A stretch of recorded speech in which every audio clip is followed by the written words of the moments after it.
Խաչատրյան, քանի որ Էջմիածինը մեր հոգևոր մայրաքաղաքն է,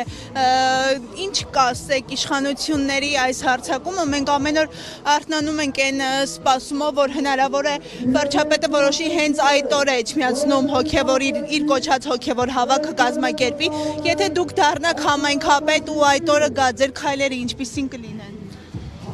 Դե մեր քայլերը այդ ժամանակ երևա ինչպիսին կլինեն, բայց մենք նախկինում էլ մեր ընկերներով, մեր թիմով միշտ հայրաքելական եկեղեցու կողքին ենք եղել, բայց կոնկրետ քայլերի մասին տվյալ օրը ցույց կտա ինչպես կլինի։ Իսկ առհասարակ ինչպես կբնութագրեք այս եկեղեցու դեմ ուղված արշավը։ Ուղղակի խայտառակություն, սա միայն այսպես ասած եկեղեցու դեմ չէ, սա մեր ազգային արժեքների դեմ է, սա համակցված ձևով եւ եկեղեցու եւ ազգային արժեքների մենք ամեն օր նոր ինչ-որ մի բանից փորձում ենք զարմանալ, բայց այլևս